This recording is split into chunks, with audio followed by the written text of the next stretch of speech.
இன்று மண்டல அபிஷேகம், கும்பாபிஷேகம் முடிந்து 48 நாட்கள் மண்டல அபிஷேகம். அதாவது இந்த நிவர்த்தி விழா அப்படிங்கிறது எதுக்காக செய்கிறோம் அப்படின்னா, நான் கும்பாபிஷேகத்தில் கலந்துட்டு கும்பாபிஷேகம் ஏன் பண்ணணும்னு பேசினேன். அங்கே எத்தனை பேர் இங்கே இருந்தவங்க இருந்தீங்கன்னு தெரியாது. இப்போ அங்கே சுவாமியை ஆவாகனம் செஞ்சு நிலை நிறுத்தின அந்த சுவாமியை இன்று, அதாவது 48 நாள் அந்த அஷ்டபந்தனம் சாத்துவாங்க. அந்த அஷ்டபந்தனம் அங்கே ஒருங்கிணைக்கிறதுக்கு, அதாவது செட் ஆகிறதுக்குன்னு சொல்லுவாங்க. அந்த கடினத்தன்மை, இறுகத்தன்மை வர்றதுக்காக 48 நாட்கள் ஒரு மண்டலம் எடுத்துக்கிறாங்க. அதே போல் சுவாமியை நிலைநிறுத்தி இங்கே ஆவாகனம் செய்து இந்த ஊரில் இருக்கக்கூடிய எல்லாருக்கும் சுவாமி அருள் செய்கிறதுக்காக இந்த நிவர்த்தி விழா அப்படிங்கிறது செய்யப்படுது. இப்போது ஏன் எல்லோரும் குறுகுறுன்னு பார்க்குறீங்க? நல்லா சிரிக்கலாம், கை தட்டலாம். சொற்பொழிவு அப்படின்னா அப்படி தானே, குறுகுறுன்னு பார்த்தா எனக்கு பேச்சு வராது. இப்போ இன்னையோடைய தலைப்பு எனக்கு என்ன அப்படின்னா, துன்பம் துடைப்பான். அதாவது தொழுத கை துன்பம் துடைக்கும் பெம்மான், திருவாசகத்திலிருந்து எடுத்த தலைப்பு தான் இந்த தலைப்பு. இப்போ சுவாமி தொழுத கை துன்பம் துடைப்பான் அப்படின்னா என்ன அர்த்தம்? தலைப்பிலேயே நமக்கு தெரியுது. இப்போ சுவாமியை வழிபட்டால் நம்முடைய துன்பம் எல்லாம் நீங்கிடும். அது எப்படி? அதை நம்ம தெளிவாக பார்க்கணும் இல்லையா?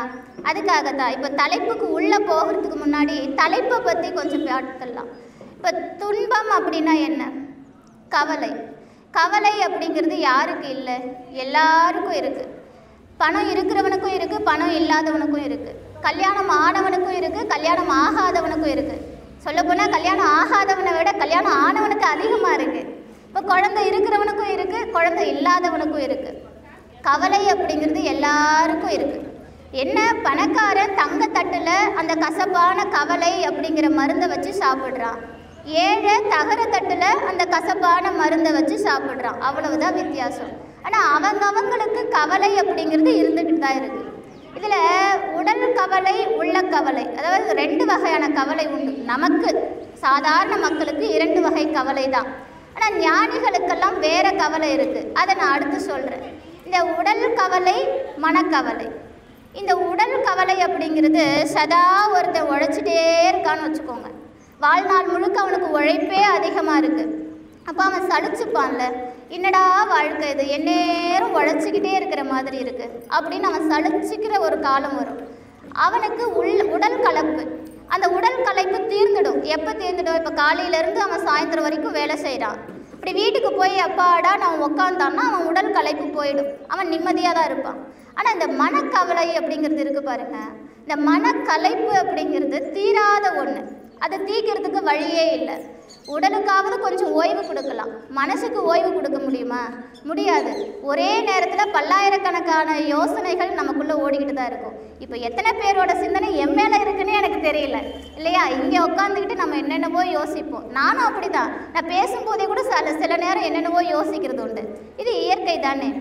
அப்போது மனக்கவலை அப்படிங்கிறது அதிகம். இந்த மனக்கவலை தீர்றதுக்கு என்ன பண்ணணும்? ஒரே ஒரு வழிதான் உண்டு. இறைவனுடைய அடியை சாருவது. இப்போ பிறவி பெருங்கடல் நீந்துவார் நீந்தார், இறைவன் அடி சேராதார். இந்த உலகத்தில் இந்த பிறவி என்கிற பெரும் கடலில் நீந்தி நாம் வெளியில் போகணும் அப்படின்னா அதுக்கு இறைவனுடைய அடியை நாம் சார வேண்டும். அவன் அடியை சாராவிட்டால் நம்மால் அந்த பிறவி பெருங்கடலில் நீந்த கூட முடியாதுங்கிறார் திருவள்ளுவர். அப்படி இறைவனுடைய அடியை சாருவதற்கு நம்முடைய இயல்பு வாழ்க்கை எப்படியெல்லாம் அமையணும் இல்லை? துன்பம் அப்படிங்கிறது மட்டும்தான் நம்முடைய கண்களுக்கு தெரியுதே தவிர, துன்பம் இருந்தால் அந்த துன்பத்தின் அடிப்படையே இறைவன் நம்மை நெருங்குகிறான் என்பது நமக்கு தெரியறதில்லை. சந்தோஷமாக இருக்கும்போது நம்ம யாருமே கடவுளை நினைக்கிறதில்லை. இறைவா எனக்கு இன்றைக்கி 1 லட்சம் ரூபாய் லாபம் வந்திருக்கு, இந்தா உன்னுடைய பங்கு இவனுக்கு எடுத்துக்கோ, நீ கோவில் செலவுக்கு செய்யன்னு நம்ம கொடுக்கறதில்ல. ஆனால் நம்ம அந்த 1 லட்ச ரூபாய் வச்சு என்னெல்லாம் பிளான் பண்ணுறோம்? வீடு வாங்கலாமா, நகை வாங்கலாமா, ட்ரெஸ் எடுக்கலாமா, இல்லை வெளியில் எங்கேயாவது போகலாமா, அப்படி நம்ம யோசிக்கிறோமே தவிர இந்த லாபத்தை வச்சு நம்ம கடவுளுக்காக செய்கிறோமான்னா கிடையாது. நம்முடைய சந்தோஷ காலகட்டத்தில் இறைவனை ஏதோ ஒரு பங்கு நினைக்கிறோம்.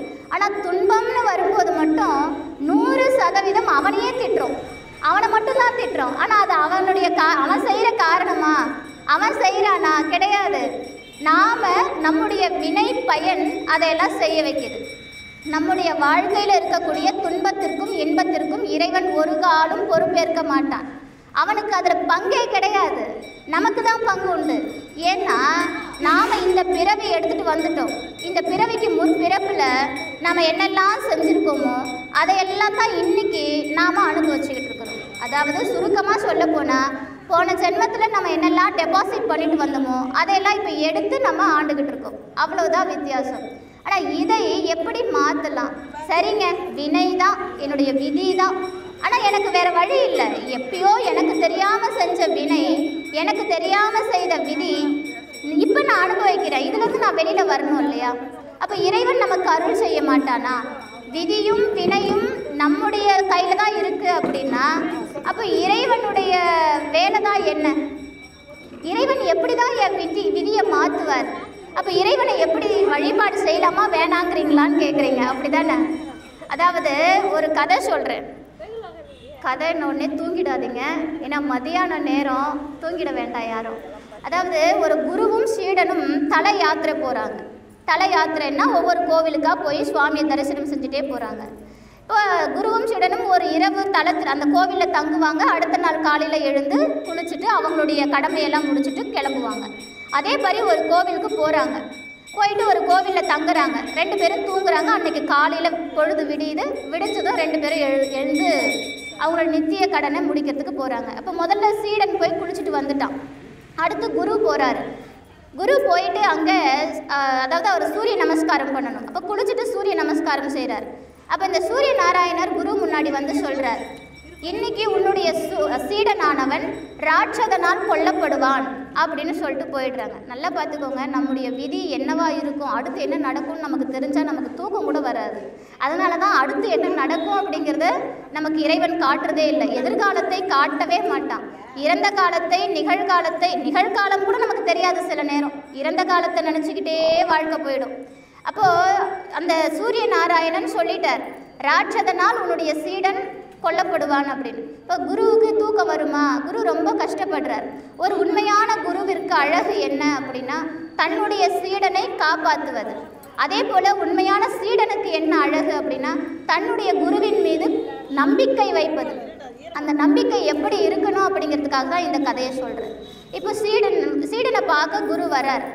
சீடனை பார்த்த உடனே அவருக்கு கஷ்டமாக இருக்குது. இந்த மாதிரி சூரிய நாராயணர் சொல்லிட்டாரு, இப்போ இவரை எப்படி காப்பாற்றுறது, சீடனை எப்படி காப்பாற்றுறதுன்னு தெரியல. சரி, அன்னைக்கு இரவு தூங்க போகிறாங்க. இவருக்கு தூக்கம் வரல, குருவுக்கு தூக்கம் வரல. சீடனையே பார்த்துக்கிட்டு இருக்கிறார். அந்த சமயத்தில் சூரிய நாராயணர் சொன்னது போல் ஒரு ராட்சதன் அங்கே வரான். வந்து ராட்சதன் அவரை கொல்ல போகிறான். அப்போ குருதேவர் பார்க்குறார். அவர்கிட்ட அந்த ராட்சதனை கூப்பிட்டு சொல்கிறார், என்னை தாண்டி என் சீடனை உன்னால் கொல்ல முடியாது அப்படின்னு. ஏன் அப்படின்னு கேட்குறார் அந்த ராட்சதன். ஏன்னா எனக்கு சீடனை காக்கும் கடமை உள்ளது இல்லையா? நான் என்னுடைய சீடனை காப்பாற்றணும், எனக்கு அந்த கடமை இருக்குது. உன்னால என்னை தாண்டி கொல்ல முடியாதுன்றார் குரு. அப்போ அந்த ராட்சதன் சொல்கிறான், சரி குருவே, எனக்கும் ஒரு கடமை இருக்குது. என்னென்னா, இன்று இந்த நேரத்தில் உங்களுடைய சீடனை கொல்ல வேண்டும், அதுவும் கழுத்தை கடிச்சு அந்த ரத்தத்தை நான் பருக வேண்டும் என்பது யமதர்மன் எனக்கு இட்ட கடமை. அப்போ நான் அதை செஞ்சுதான் ஆகணும். உங்களுடைய கடமை உங்களுக்கு பெருசு, என்னுடைய கடமை எனக்கு பெருசு. அப்போ நான் என்னுடைய கடமையை செஞ்சுதான் ஆகணும். இப்போது அந்த குரு கேட்குறார், அப்படியா, உன்னுடைய கடமை அவன் ரத்தத்தை பருகுவது தானே, அதற்கு நானே ஏற்பாடு செய்கிறேன். எப்படி? அந்த சீடன் தூங்கிக்கிட்டு இருக்கான். குரு என்ன செய்கிறார், ஒரு கத்தியால் அந்த சீடனுடைய கழுத்தை அறுக்கிறார். அதுலேருந்து வெளிப்பட்ட ரத்தத்தை அதாவது ராட்சதனை குடிக்க வைக்கிறார். இப்போது வந்த ராட்சதன் அவன் ரத்தத்தை பருகணும், அதுதான் அவனுடைய கடமை. அதே போல் குரு சீடனை காப்பாற்றணும், அதுதான் இவருடைய கடமை. இப்போ இது நடந்து முடிஞ்சிருச்சு. இப்போ ராட்சதன் சந்தோஷமாக கிளம்பிட்டான். ஏன்னா அவனுக்கு தேவை அவனுடைய ரத்தம், அவ்வளோதான். சந்தோஷமாக கிளம்பிட்டான். இப்போ சீடன் எழுந்து பார்த்த உடனே குருவுடைய கையில் கரையோட கத்தி இருக்குது, தன்னுடைய கழுத்தில் ரத்தம் முழுகிட்டு இருக்குது. ஆனால் அந்த சீடன் எதுவுமே பண்ணல, மறுபடியும் படுத்து தூங்கிட்டான். நல்லா கேளுங்க கதையை. அந்த சீடன் மறுபடியும் படுத்து தூங்கிட்டான். குருவுக்கு ஒன்றும் புரியல. அடுத்த நாள் காலையில் எழுந்து சீடன் கிட்ட கேட்குறார் குரு, இந்த மாதிரி நான் உன் கழுத்தை வெட்டினேன், ஏன்னு கேட்கல அப்படின்னு. அப்போ சீடன் சொல்கிறான், அந்த வெட்டின பகுதிக்கு நீங்கள் மருந்து போட்டிருக்கீங்க, நான் இப்போ தான் பார்த்தேன்.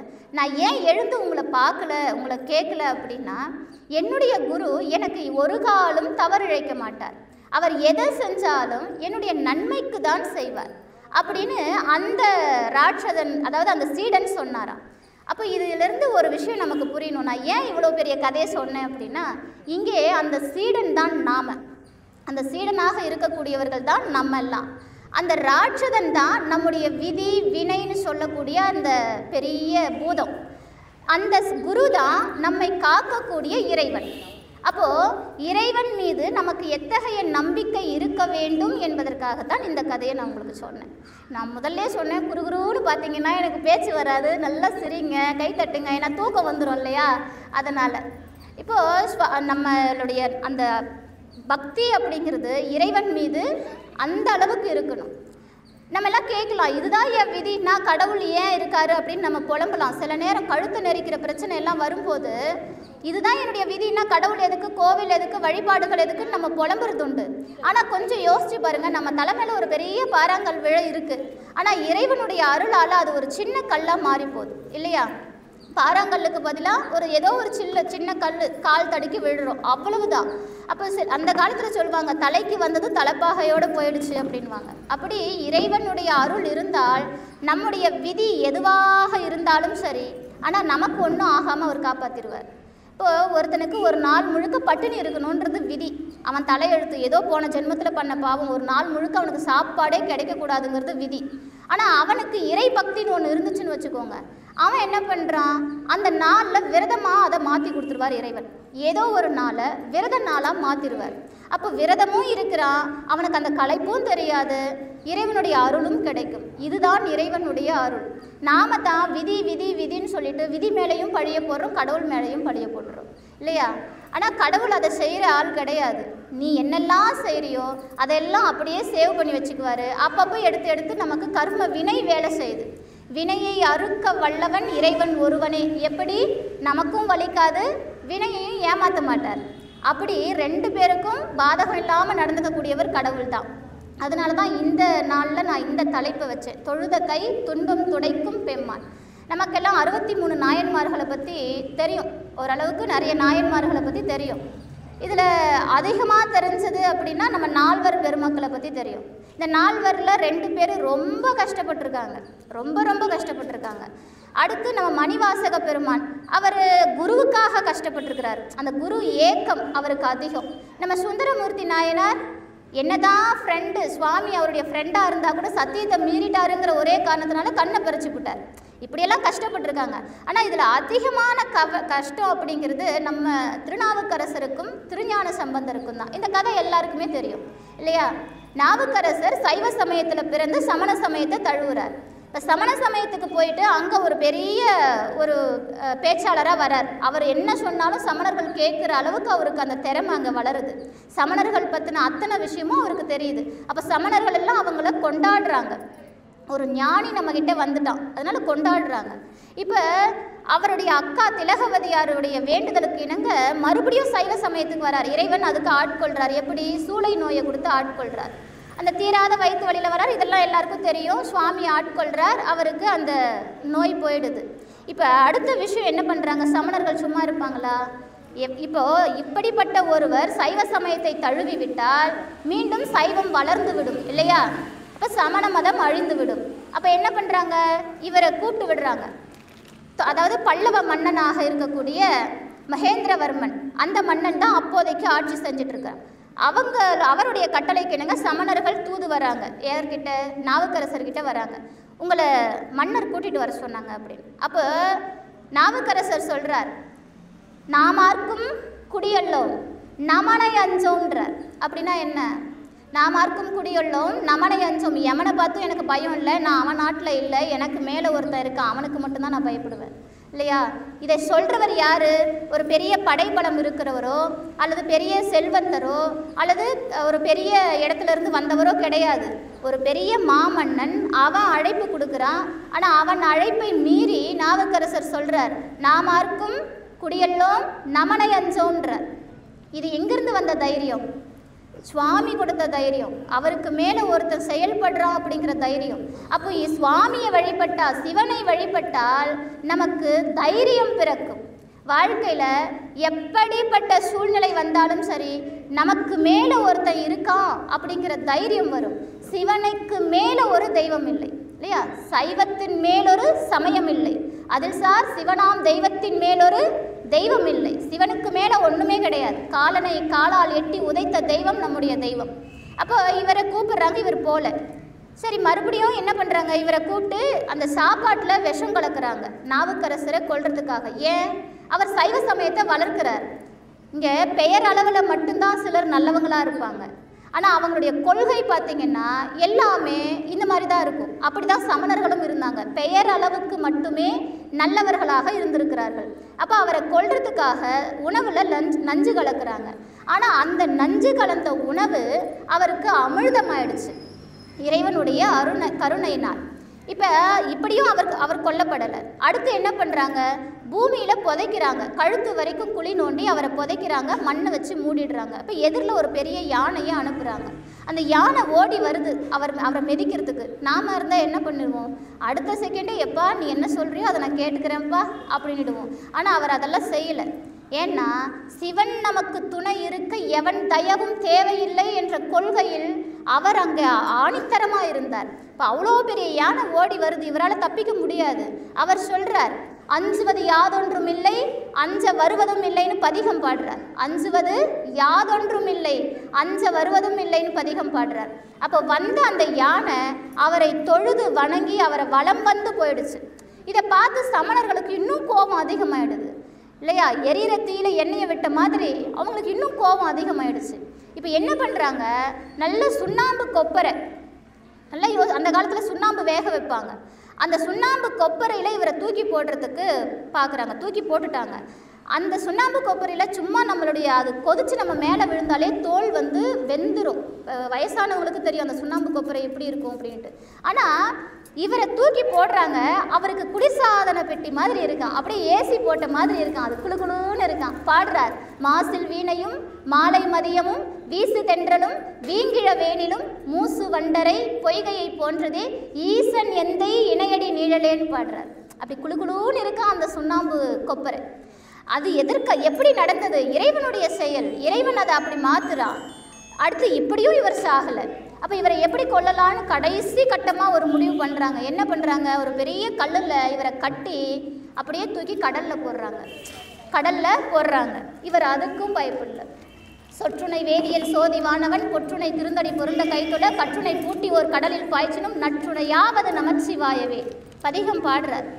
அப்படியே அந்த கல் மிதந்துக்கிட்டு கொண்டு வந்து சுவாமியை கரையில் விட்டுச்சான். இதெல்லாம் நம்ம படிக்கிறோம்ல. அப்போ எந்த தைரியத்தில் நாவுக்கரசர் இதெல்லாம் செஞ்சுருப்பார்? இவ்வளோ பெரிய சோதனைகளை அவர் எப்படி கடந்திருப்பார்? தன்னுடைய உயிருக்கே உத்தரவாதம் இல்லாத அந்த சோதனைகளை அவர் எந்த தைரியத்தை கொண்டு கடந்திருப்பார்? எல்லாம் இறைவன் மீது கொண்ட நம்பிக்கை, இறைவனை கைகூப்பி தொழுகின்ற நம்பிக்கை. தொழுபவரை ஒரு காலம் அவன் துன்பம் அடைய விடமாட்டான்கிற நம்பிக்கை. அந்த நம்பிக்கை தான் அன்று திருநாவுக்கரசரை காப்பாற்றியது இல்லையா? இப்போ அடுத்து ஞான சம்பந்தர்.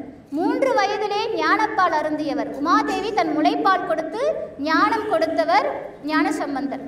இப்போ ஞான சம்பந்தருக்கு அவ்வளோ பெரிய பிரச்சனை வருது. யாரால? சமணர்களால் தான். இப்போ சோழ நாட்டில் இவர் பாட்டுக்கு சிவசிவான்னு பாடிக்கிட்டு இருக்கிறார். இவரை வலுக்கட்டாயமாக கூட்டின்னு வந்து பாண்டிய நாட்டில் உட்கார வைக்கிறாங்க. எதுக்காக?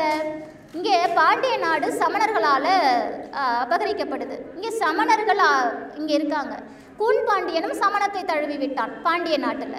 இப்போ சோழ நாட்டிலேருந்து வந்தவங்க தான் மங்கையர்கரசி அம்மா, பாண்டிய மன்னனை கல்யாணம் பண்ணவங்க. இப்போ மங்கையர்கரசியும் அந்த நாட்டினுடைய மந்திரி குலச்சிறையாரும் மட்டும்தான் சைவ சமயத்தில் இருக்காங்க. இப்போ அவங்க என்ன பண்ணுறாங்க, இப்போது மன்னன் எவ்வழியோ மக்கள் அவ்வழி, அங்கே இருக்கிற எல்லாரும் சமணத்தை தழுவி விட்டார்கள். இப்போ மனைவியும் யோசிச்சிருக்கலாம்ல, என் கணவன் எவ்வழியோ அவ்வழியே நான் அப்படின்னு. நம்முடைய சாஸ்திரம் அதை தானே சொல்லுது. கணவன் எப்படி போகிறானோ அப்படியே போமா அப்படின்னு தான் நம்ம சாஸ்திரம் சொல்லுது. ஆனால் நம்முடைய சாஸ்திரம் அதை சொல்லலை. உண்மை அது கிடையாது. கணவன் தவறு இழைத்தால் அவனை திருத்துவதும் மனைவியுடைய கடமை தான். இதையும் நம்முடைய சாஸ்திரம், நம்முடைய சனாதன தர்மம் தான் சொல்லி கொடுக்குது இல்லையா? அப்போது இவர் தவறு இழைக்கிறார். கூன் பாண்டியன் செய்வது தவறு, ஆனால் அதை கொஞ்சம் கூட வெளிக்காட்டாமல், ஏன்னா எடுத்தடுப்புலேயே நீங்கள் செய்கிறது தவறுங்க. இப்போ நம்ம போய் நம்ம புருஷன்கிட்ட போய் நீ செய்கிறது தப்புப்பா எனக்கு பிடிக்கல அப்படின்னு சொன்னால் ஏற்றுக்குவாரா? முடியாது. அவரை அனுபவிக்க விடணும் இல்லையா? அந்த கஷ்டத்தை அவர் அனுபவிச்சாதான். ஏன்னா அவ்வளோ சீக்கிரம் அவங்க திருந்த மாட்டாங்க. அதை அனுபவித்தாலொழிய அவங்க திருந்த மாட்டாங்க. அப்போ அனுபவிக்கணும். அதன் பிறகு என்ன பண்ணணும்? நான் அன்றைக்கே சொன்னேன் பார்த்தியா அப்படின்னு நம்ம குத்தி காட்டணும் இல்லையா? அப்படிலாம் செஞ்சிடாதீங்க. அப்போது அந்த கூன்பாண்டியனும் சமணத்தை தழுவி விட்டான். மங்கையர்க்கரசி அம்மா பார்க்குறாங்க, இவரை எப்படி மாற்றுறதுன்னு தெரியல. குலச்சிறையாரோடு சேர்ந்து இந்த சோழ நாட்டில் இருக்கக்கூடிய நம்முடைய ஞானசம்பந்தரை பாண்டிய நாட்டுக்கு வர வைக்கிறாங்க. அங்கே வந்து தங்கி இருக்கக்கூடிய நம்முடைய ஞானசம்பந்தர் அவரோட நிறைய அடியார்கள் தங்கியிருக்காங்க. அந்த இடத்துக்கே தீ வைக்கிறாங்க சமணர்கள். நான் இப்போ சொன்னேன் இல்லையா, பெயரளவில் மட்டுமே உண்மையானவர்கள், கொள்கையில் உண்மையானவர்கள் இல்லை. அப்போது தீ வைக்கிறாங்க. இப்போ இந்த தீ வச்ச உடனே அங்கே இருக்கிற எல்லாருமே கஷ்டம்தான் படுவாங்க இல்லையா? ஆனால் ஞானசம்பந்தர் பயப்படல. ஏன் பயப்படல? சுவாமி நம்மளை காப்பாற்றுவார், யாரும் பயப்படாதீங்க, சுவாமி காப்பாற்றுவார். அப்போ தான் செய்யனேங்கிற பதிவை பாடுறார். செய்யனே திரு ஆலவாய் மேவிய ஐயனே அஞ்சல் என்றருள். அஞ்சல்னா பயப்படாத, அஞ்சல் என்றருள் செய்வனை அந்த சுவாமியை கேட்குறார். அதாவது பயப்படாமல் இரு, சுவாமி பார்த்துக்குவார். அதாவது பொய்யராம்னா நான் சொன்னேன், பொய்யாக இருக்கக்கூடிய நம்முடைய சமணர்கள். பொய்யராம் அமணர் கொலவும் சுடர் பையவே சென்று பாண்டியர்க்காகவேன்னு பாடுறார். பையவே சென்று பாண்டியர்க்காகவே அப்படின்னா சமணர்கள் இதை செய்தார்கள். ஆனால் இதற்கு உறுதுணையாக இருந்தது யார் அப்படின்னா கூன்பாண்டியன். பாண்டிய மன்னன் தான் அதுக்கு உறுதுணையாக இருந்தான். அப்போ அவர் பாடுறார் பையவே சென்று பாண்டியர்க்காகவே அப்படின்னு. அப்போ அங்கே இருக்கக்கூடிய அந்த வெப்பத்தழலானது கூன்பாண்டியனுக்கு வெப்பு நோயாக போகுது. அந்த வெப்பு நோயால் அப்படி அவதைப்படுகிறார். அவரை குணப்படுத்த முடியல. சமணர்கள் எவ்வளோ முயற்சி பண்ணுறாங்க, குணப்படுத்த முடியல. இப்போது மங்கையர்க்கரசி அம்மா சொல்கிறாங்க, இந்த நேரம் தான் அவங்களுக்கான நேரம். நான் சொன்னேன் இல்லையா, குத்தி காட்டணுன்னுட்டு, இந்த நேரம் தான் அவங்களுக்கான நேரம். இப்போ வந்து சொல்கிறாங்க, சுவாமி இந்த நோயை தீர்க்க வல்லவர் ஞானசம்பந்தர் ஒருத்தர் தான், அவரை கூப்பிட்டு நம்ம இந்த நோயை தீர்க்கலாம் அப்படின்னு. அப்போ கூன்பாண்டியன் சொல்கிறான், உண்மையிலேயே ஞானசம்பந்தரால் என்ன நோயை தீர்க்க முடியும்னா நான் சைவ சமயத்தை தழுவுகிறேன் அப்படிங்கிறான். இப்போ உடனே ஞானசம்பந்தர் வரார். வந்து கூன்பாண்டியனை பார்த்து அவருக்கு ஒரு மந்திரம் சொல்கிறார். என்னது? ஒன்றும் சொல்லலை. திருநீரை எடுத்து அவருக்கு பூசுறார். அப்போ திருநீற்று பதிகம் பாடுறார். மந்திரமாவது நீர், வானவர் மேலது நீர், சுந்தரமாவது நீர், துதிக்கப்படுவது நீர், தந்திரமாவது நீர், சமயத்தில் உள்ளது நீர், செந்துவர் வாயுமை பங்கன் திரு ஆலவாயான் திருநீரே அப்படின்னு அந்த திருநீற்று பதிகம் பாடி அவருக்கு திருநீர் வச்சு விடுறார். அந்த நிமிஷத்துலேயே அவருடைய வெப்பு நோய் காணாமல் போயிடுது. அது மட்டும் இல்லை, கூன்பாண்டியனாக இருந்த அந்த பாண்டிய மன்னன் அந்த கூன் நிமிர்ந்து நின்ற சீர் நெடுமாறனாக மாறுகிறான். அந்த நின்ற சீர் நெடுமாறன் அப்படிங்கிற பெயரை வைத்ததே நம்முடைய ஞானசம்பந்தர் தான். இப்படி இறைவனுடைய அருளை பெற வேண்டுமாயின் எந்த வழியில் வேணாலும் நமக்கு கிடைக்கும். அதை நம்ம யோசிக்கவே முடியாது. இப்போது சுவாமி நினச்சிருந்தா கூன்பாண்டியனுக்கு மிகப்பெரிய தண்டனை கொடுத்துருக்கலாம். ஆனால் அவனுடைய கர்ம வினை அவன் சைவத்தை தழுவ வேண்டும் என்பது இருக்குது. அதற்கு உறுதுணையாக மங்கையர்க்கரசி அம்மா இருந்தாங்க. அந்த பாண்டிய நாட்டிலே மங்கையர்க்கரசியால் தான் சைவம் தழைத்தோங்கியது. இன்றைக்கும் மதுரை மீனாட்சி அம்மன் கோவிலில் மங்கையர்க்கரசி அம்மாவுக்கு ஒரு தனி சிறப்பு உண்டு. நம்ம பார்த்துருப்போம் இல்லையா? அந்த சைவம் தழைக்க வச்சது அம்மா தான். மங்கையர்க்கரசியும் குலச்சிறை நாயனாரும். இவங்க 2 பேரும், அதாவது 63 நாயன்மார்களில் 3 பேர் தான் பெண்ணடியார், பெண் நாயன்மார். அதில் மங்கையர்க்கரசி அம்மாவும் ஒருத்தவங்க. இப்போ இப்படியெல்லாம் நம்முடைய இறைவனை தொழுது அவர்களுக்கு வந்த வேதனையை போக்கி கொண்டார்கள். இதே பாண்டிய நாட்டில் இன்னொரு அற்புதம் நடந்திருக்கு. இப்போ இந்த நாயன்மார்கள்லாம் நமக்கு தெரியும், பொதுவாக எல்லாரும் நமக்கு தெரிஞ்சவங்க தான். அதில் பெரிதும் பேசப்படாமல், ஏன்னா ஒரு சிலருக்கு தெரியாமலும் இருக்கலாம், ஒரு சிலருக்கு தெரிஞ்சும் இருக்கலாம். இப்போ 63 நாயன்மார்களுடைய தொடர் சொற்பொழிவு பார்க்குறவங்களுக்கு தெரிஞ்சிருக்க வாய்ப்பு உண்டு, இல்லை பெரிய புராணம் படிக்கிறவங்களுக்கு தெரிஞ்சிருக்க வாய்ப்பு உண்டு. அதே பாண்டிய நாட்டில் மூர்த்தி அப்படின்னு ஒருத்தர் வாழ்ந்துட்டு வந்தார். மூர்த்தி நாயனார் மும்மைக்கும் அதாவது 3 பொருட்களால் ஆட்சி செய்தார். மும்மைக்கும் நாடாண்டவர். அது ஏன் அப்படிங்கிறத நான் கடைசியாக சொல்கிறேன். இப்போ மூர்த்தி நாயனார் அங்கே இருக்கிறார். அவருடைய குலம் என்ன அப்படின்னா வைசிய குலம், வணிகர் குலத்தில் பிறந்தவர். வியாபாரம் தான் அவருடைய தொழில். அவருக்கு சிவ வழிபாடு அப்படிங்கிறது ரொம்ப பிரியம். அவர் ஒரு சிறந்த சிவபக்தர். அதை எப்படி வெளிப்படுத்தினார் அப்படின்னா, தினந்தோறும் சிவாலயம் சென்று இந்த சந்தனத்தை அரைத்து கொடுத்து தொண்டு செய்வார். நான் சந்தனம் அரைக்கிறதெல்லாம் ஒரு தொண்டம்மா, நாங்கள் கூட தான் செய்கிறோம் அப்படின்னு நம்ம நினச்சிக்கலாம். இப்போ இவர் என்ன செய்கிறார்? அதாவது சந்தனத்தை அரைத்து தொண்டு செய்கிறது இவருடைய சிவ தொண்டு. இவருக்கு ஒரு கஷ்டமான சூழ்நிலை வருது. இப்போது சதா ஒருத்தர் செய்கிற தொண்டு அப்படியே விட்டுட்டா நம்ம இறைவனுக்கு ஒரு என்ன பேர் இருக்குது? இறைவன் எப்பவுமே தன்னுடைய அடியார்களுக்கு ஒரு கடினமான சூழ்நிலையை உருவாக்குகிறான் அப்படின்னா அவர்களை உச்சத்தில் கொண்டு போய் அமர வைப்பான். அதற்கு தான் அந்த சோதனை. இங்கே மூர்த்தி நாயனாருடைய வாழ்க்கையிலும் அதுதான் நடக்குது. இப்போ அந்த காலத்தில் அங்கே கன்னட நாட்டு அரசன் போர் தொடுத்து வருகிறான். வடுக மன்னன் அங்கே போர் தொடுத்து வரான் பாண்டிய நாட்டு மேலே. அப்போது இங்கே பாண்டிய மன்னன் அந்த கன்னடத்து அரசனோடு போரிலே தோல்வி அடைகிறான். அதனால் வடுக மன்னன் ஆட்சி செய்கிறான். இந்த வடுக மன்னன் யாருன்னா சமண மதத்தை தழுவியவன். இப்போ அவங்க என்ன செய்வாங்க? சைவத்தை அழிக்க தான் பார்ப்பாங்க. சிவபெருமான் வழிபாட்டை தடுக்க தான் பார்ப்பாங்க. அப்போ அவர்களுடைய ஆட்சி அமைந்ததும் அங்கே சைவ சமயம் அழிய ஆரம்பித்தது. எல்லா சிவாலயங்களும் அங்கே பூஜைகள் இல்லாமல் அப்படியே நின்று போச்சு. நிறைய சிவாலயங்களுக்கு இன்றைக்கும் பூஜைகள் இல்லாமல் தான் இருக்குது, விளக்குகள் இல்லாமல் தான் இருக்குது.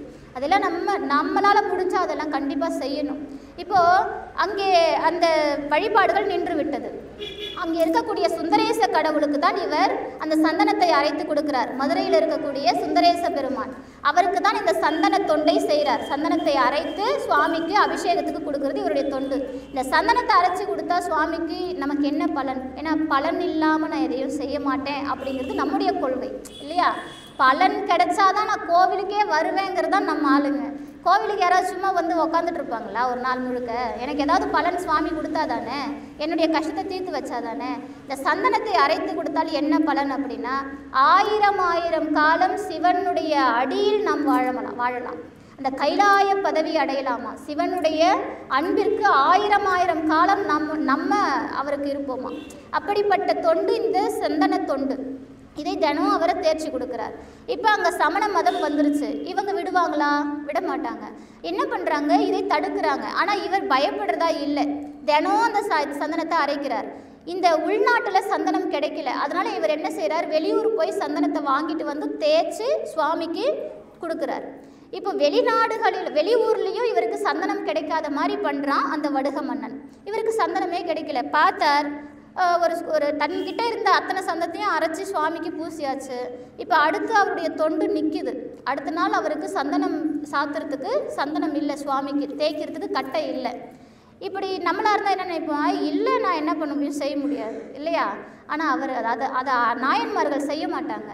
ஏன்னா அவங்களுடைய தொண்டு அவர்களுக்கு வைராகியம். அவர்களுடைய தொண்டு அவங்க செய்யலை அப்படின்னா உயிரை விட்டுருவாங்க. உயிருக்கு நிகரானது அவர்கள் கடைபிடித்த தொண்டு. அப்போ என்ன ஆச்சு? அங்கே சந்தனக்கட்டை கிடைக்கல, வெளியூர்கள்லையும் கிடைக்க விடாமல் பண்ணிட்டாங்க. உட்காந்து யோசிக்கிறார், என்ன தான் பண்ணலாம்? ஆனால் சுவாமிக்கு இன்றைக்கி தொண்டு செய்யாமல் விடக்கூடாது அப்படின்னு யோசிக்கிறார். சரி, இவங்களால் நான் கட்டையை தேய்க்கிறத தான் நிறுத்த முடியும், ஆமாம் தானே? ஆனால் எனக்கு முழங்கை இருக்குது. என்னுடைய முழங்கையை தேய்த்து இறைவனுக்கு நான் தொண்டு செய்வேன்னு போனாராம் மூர்த்தி நாயனார். அதை சேர்க்கிறார், எழுதுகிறார். அதாவது நட்டம் புரிவார் அணியும் நச்சிறு மெய்ப்பூச்சி இன்று முட்டும் பரிசு ஆயினும், அதாவது முட்டும் பரிசுனா அதை தடுத்து நிறுத்துறாங்க. முட்டும் பரிசு ஆயினும் வட்டம் திகழ் பாறையில் வைத்து, அந்த பாறை இன்றைக்கும் மதுரை மீனாட்சி அம்மன் கோவிலில் அந்த பாறை இருக்குது, அவர் தேய்ச்ச பாறை இருக்குது. வட்டம் திகழ் பாறையில் வைத்து முழங்கை தேய்த்தார். கட்டும் நரம்புகள், அதாவது கட்டும் புறந்தோல் நரம்புகள் என்பு கரைந்து தேயன்னு எழுதுறார். கொஞ்சம் யோசிச்சு பாருங்க, நம்ம இட்லி சுடும்போது கொஞ்சமாக சுட்டுச்சு அப்படின்னாலே ஐயோ அம்மான்னு கத்துறோம் இல்லையா? ஆனால் அவர் என்ன பண்ணார்? அந்த கையை தேய்க்கிறார், முழங்கையை தேய்க்கிறார். அந்த சதை பிஞ்சு ரத்தம் வெள்ளம் ஓடுது. அப்பயும் அவர் நிற்கல. அவர் மனசில் சிவநாமத்தை தவிர வேறு எதுவும் இல்லை, சிவ எண்ணத்தை தவிர என்னால் இன்னைக்கு சிவத்தொண்டு செய்ய முடியலையே அப்படிங்கிற ஏக்கம் மட்டும்தான் இருக்குது. அப்போ முழங்கை வச்சு தேய்ச்சிக்கிட்டே இருக்கிறார். சதை பெய்யுது, ரத்த வெள்ளம் ஓடுது, அந்த எலும்பு தெரிய ஆரம்பிக்குது. அப்பயும் அவர் நிறுத்தலை. அவர் சொன்னார் பாருங்க, சேக்கிழார் சொல்கிறார், எலும்பு கரைந்து தேயன்றார். அந்த எலும்பு கரைஞ்சி, அந்த எலும்பு தேஞ்சு உள்ளே இருக்கிற மஜ்ஜை வெளியில் வருதான். அந்த அளவுக்கு அவர் தேய்ச்சிக்கிட்டே இருக்கிறார். சந்தன கட்டையை தானே என்னால் தேய்க்க முடியாது, என் முழங்கை இருக்குது என் சுவாமிக்குன்னு அந்த அளவுக்கு தேய்ச்சி சுவாமிக்கு தொண்டு செஞ்சவர் மூர்த்தி நாயனார். இப்போ சுவாமி அதுக்கு மேலே பொறுக்கலை. இவ்வளோ நேரம் அவர் ஏன் பொறுத்திருந்தார் அப்படின்னா, இந்த மூர்த்தி யார் அப்படிங்கிறத இந்த உலகம் அறியணும் இல்லையா? இந்த பாண்டிய நாட்டில் பிறந்த இந்த மூர்த்தி யார் அப்படிங்கிறத இந்த உலகம் அறியணுங்கிறதுக்காகத்தான் அவர் அந்த தொண்டு செய்யும் போது அமைதி காத்தார் இறைவன். இப்போ அதுக்கு மேலே அவரால் முடியல. தாயில் சிறந்த தயாவான தத்துவன் அவன் இல்லையா? அப்போ வந்து சுவாமி, அப்பா நிறுத்து, போதும் நிறுத்து, இதுக்கு மேலே எதுவும் செய்யாது அப்படின்னு மூர்த்தியை தடுத்தாட்கொண்டு அவருக்கு அருள் செய்கிறார். அந்த இடமே அந்த அந்த சுந்தரேச பெருமானுடைய கோவிலே சந்தன மனம் வீசியதாம். அப்படி கமகமான அப்படி ஒரு சந்தன மனம் வீசியதாம். ஏன்னா சுவாமி அந்த தொண்டை ஏற்றுக்கிட்டாருன்னு அர்த்தம். அது மட்டும் இல்லை, அது வரைக்கும் அவர் கை தேய்ச்சார் இல்லைங்களா, அந்த கையெல்லாம் பழையபடி மாறி அவர் நார்மலாக எல்லாரும் போலவும் எப்பவும் போலவும் செழிப்பாக இருக்கிறார். இப்போது நம்ம கேட்கலாம், ஏங்க மூர்த்தி நாயனார் அவ்வளோ பெரிய விஷயத்த செஞ்சார், சுவாமி வந்து இதை மட்டும்தான் கொடுத்தாரா, அவர் கையை மட்டும்தான் சரி பண்ணாரா, இதுக்காகவா அவர் அப்படி போட்டு மாங்கன்னு தேய்ச்சிக்கிட்டாரு நம்ம கேட்கலாம்ல. ஆனால் சிவபெருமான் அப்படி விடுறவர் கிடையாது.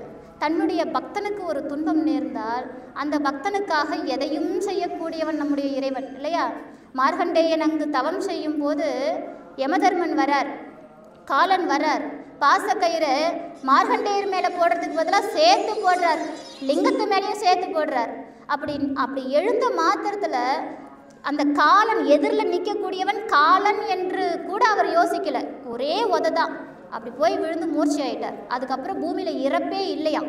அதன் பிறகு தேவர்கள் எல்லாம் வந்து, ஏன்னா பூமாதேவி பாரம் தாங்க முடியல, பிறக்கிற உயிரெல்லாம் உயிரோடவே இருக்குது, பூமி பாரம் அதிகமாயிடுச்சு, பூமி தாய் அழுகுறா போய் திருமால் கிட்ட. அப்போ திருமாலும் தேவர்களும் வந்து சிவபெருமான் கிட்ட, இந்த மாதிரி பூமியோடைய பாரம் அதிகமாயிடுச்சு, தயவு செஞ்சு அந்த காலனை கொஞ்சம் எழுப்பி விடுங்க அப்படின்னு கேட்குறார். அதன் பிறகுதான் அந்த காலனை மீண்டும் உயிர்ப்பிக்கிறார் நம்மால்.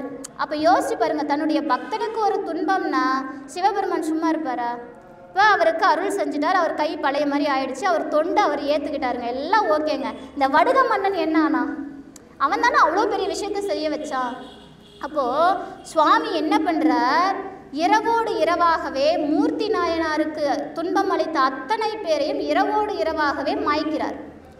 அன்னைக்கு இரவே அவங்கெல்லாம் இறந்து போகிறாங்க. அந்த வடுக மன்னன் இறந்து போகிறான், அவனுக்கு தீங்கு, அதாவது மூர்த்தி நாயனாருக்கு தீங்கு இழைத்த அத்தனை பேரும் இறந்து போகிறார்கள். அடுத்த நாள் பொழுது விடிஞ்சா நாட்டை ஆளக்கூடியதற்கு வாரிசு இல்லை. நல்லா தெரியும், ஒரு நாடு வாரிசு இல்லை, அந்த நாட்டை ஆளக்கூடிய மன்னன் இல்லை அப்படின்னா அந்த நாடானது ஒரு தாயை இழந்த குழந்தையை போல இல்லையா?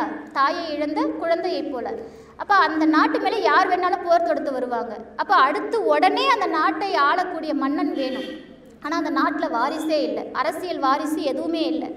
ஆனால் அந்த காலகட்டத்தில் ஒரு கொள்கை இருந்தது, என்னென்னா ஒருவேளை இந்த மாதிரி வாரிசுகள் யாரும் இல்லை அப்படின்னா அந்த நாட்டினுடைய பட்டத்து யானை கிட்ட மலர் மாலை கொடுப்பாங்க. அந்த பட்டத்து யானை யார் கழுத்தில் போய் அந்த மாலையை சூடுதோ அவங்க அந்த நாட்டை ஆளலாம். அது யாரா வேணா இருக்கலாம். நம்ம சரஸ்வதி சபதத்தில் கூட கேஆர் விஜயாம்மா மேலே போட்டுருவாங்க இல்லையா? சாதாரண பிச்சைக்காரியாக இருப்பாங்க, கேஆர் விஜயா மேலே போடுவாங்க. நம்மளாம் பார்த்துருக்கோம்ல சின்ன வயசில். நான் ரொம்ப காலமாக சிவகுமார் ஐயாவை தான் முருகன்னு நினச்சிட்டு இருந்தேன். சிவபெருமான் யாருன்னா சிவாஜி. ஏன்னா கிருபானந்த வாரியார் ஒரு இடத்துல காமெடியாக கூட சொல்லியிருப்பார். ஆனால் உண்மையிலேயே நான் சிவபெருமான்னா சிவாஜி கணேசன் நினச்சிட்டு இருந்தேன் அந்த இடத்துலலாம். அந்த மாதிரி அங்கே அந்த பட்டத்து யானை அவர் கழுத்தில், யார் கழுத்தில்? மூர்த்தி நாயனார் கழுத்தில் அந்த மாலையே போடுது. அவர் சுந்தரேச பெருமான் கோவிலில் சுவாமிக்கு வழிபாடுகள் நடத்திட்டு இருக்கிறார்.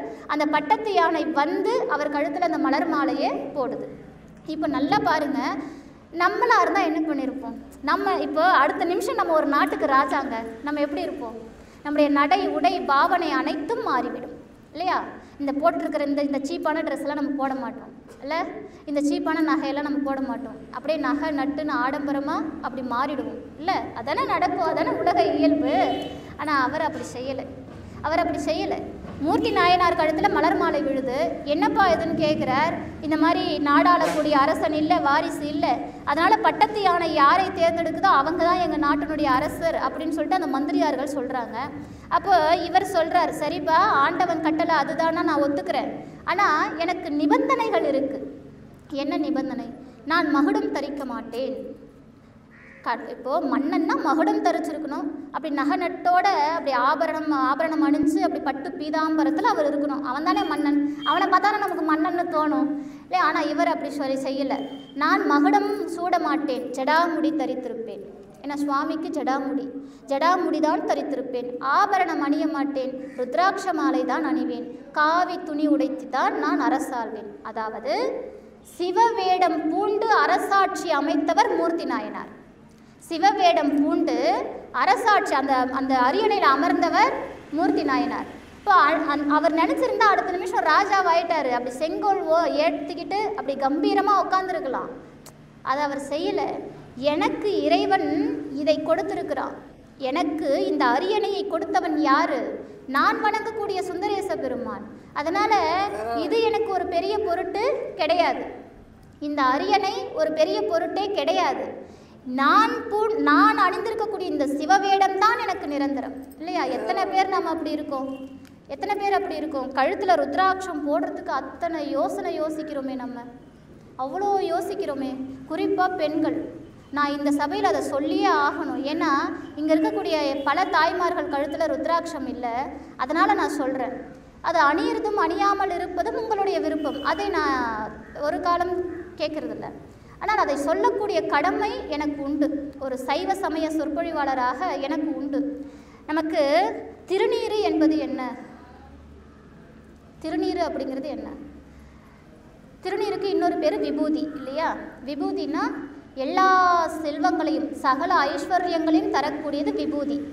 நீர் அப்படின்னா நம்முடைய வினைகளை எல்லாம் தீர்க்கக்கூடியது. இப்படிப்பட்ட திருநீரை நாம் அணிவதற்கு கூச்சப்படுறோம். கொஞ்சமாக எடுத்து லைட்டாக வச்சுக்கிறோம். அழகாக இருக்கும் இல்லை? கிடையாது. அப்படி நெத்தி நிறைய திருநீர் பூசணும். சரி, ருத்ராட்சம் போடலாமா? சிவனை கும்பிடலாமா? நாங்கள் பெண்கள் ஆச்சு, சிவனை தொடலாமா? சிவனை வழிபாடு செய்யலாமா?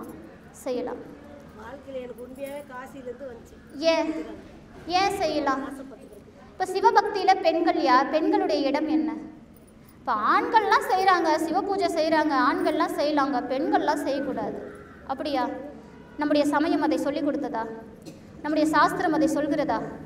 பெண்கள் சிவ பூஜை செய்யக்கூடாது என்று சைவ சமயம் சொல்கிறதா? எங்கேயாவது ஒரு இடத்துல சைவ சமயத்தில் பெண்கள் பூஜிக்கக்கூடாது என்ற கருத்தை யாரேனும் வைத்திருந்தால் இந்த சபையில் நீங்கள் சொல்லலாம், நான் ஏற்றுக்கிறேன். எங்கேயும் கிடையாது. ஏன்னா நமக்கு தெரியும், இந்த திருச்சிக்கு பக்கத்தில் திருவானைக்காவல்னு ஒரு ஊர் இருக்குது. யாராவது போயிருக்கீங்களான்னு தெரியல. அங்கே வெண்ணாவல் மரம் உண்டு. அந்த வெண்ணாவல் மரத்துக்கு கீழே ஒரு அழகான சிவலிங்கம். அந்த சிவலிங்கத்துக்கு தினம் ஒரு யானை தன்னுடைய துதிக்கையால் தண்ணீரையும் மலர்களையும் கொண்டு போய் அபிஷேகம் பண்ணி அர்ச்சனை பண்ணும். ஒரு யானை. அதே வெண்ணாவல் மரத்தில் அந்த சிவலிங்கத்துக்கு மேலே ஒரு சிலந்தி கூடு கட்டி வாழ்ந்துட்டு இருந்துச்சு. அந்த சிலந்தியும் என்ன பண்ணுன்னா சதா சுவாமிக்கு ஒரு தொண்டு செஞ்சிச்சு. என்னென்னா, எல்லாரும் வராங்க, சுவாமியை பார்க்குறாங்க, யாருமே சுவாமிக்கு கோயில் கட்டலையே. நமக்கு தோணாத எண்ணம் சிலந்திக்கு தோணி இருக்கு இல்லையா? அப்போ பார்த்துச்சு, ரொம்ப நாள் பார்த்துச்சு சிலந்தி. யாரும் கட்டலைன்னா என்ன, நாம் கட்டுவோம் இல்லையா? சிலந்தி கூடு பார்த்துருக்கீங்களா? எப்படி கட்டும்? ஆச்சரியமாக இருக்கும். நம்மளாலலாம் அப்படி கட்ட முடியாது. அந்த சிலந்தி என்ன பண்ணுச்சு, சிவலிங்கத்துக்கு மேலே ஒரு வலை பின்னியது. அந்த வலையை தாண்டி சூரிய வெப்பமோ அல்லது அங்கே இருக்கக்கூடிய மரத்திலிருந்து விழக்கூடிய அந்த சருகுகளோ சாமி மேலே விழாது. அப்போ அவருக்கு, அந்த சிலந்திக்கு ஒரே சந்தோஷம். ஆஹா, நம்ம வலை பின்னிட்டோம், சுவாமி மேலே எந்த குப்பையும் விழாது, சூரியனுடைய கதிர் படாது, சுவாமி சேஃப்டியாக இருக்கிறாரு. சிலந்திக்கு ஒரே சந்தோஷம். இப்போ அடுத்த நாள் யானை, ஏன்னா யானையும் தினம் சாமிக்கு பூஜை பண்ணுது. யானை வந்தது, வழக்கம் போல் துதி கையில் தண்ணி எடுத்துகிட்டு பூ எடுத்துகிட்டு வந்தது. வந்து சுவாமியை பார்த்துச்சு, மேலே சிலந்தி கூடு. அடா யாரா இது, இப்படி எச்சில் நூழை வச்சு சுவாமிக்கு இப்படி கூடு கட்டி வச்சு சுவாமியை அசிங்கம் பண்ணியிருக்காங்களே அப்படின்னு துதி கையில் ஒரு போடு, ஒரு தட்டு. அந்த சிலந்தி கூடு உடஞ்சி போச்சு. சிலந்திக்கு ஒரே கஷ்டம், வருத்தமாக போச்சு. ஏன்னா யானை ரொம்ப பெருசு, அதுக்கிட்டலாம் போய் சண்டை போட முடியாது. சிலந்திக்கு ஒரே வருத்தம். இப்போ அந்த யானை போனதுக்கப்புறம் மறுபடியும் என்ன பண்ணுச்சு, வலை பின்னிடுச்சு. அதோடு நிற்கல அந்த சிலந்தி, மறுபடியும் வலை பின்னிடுச்சு.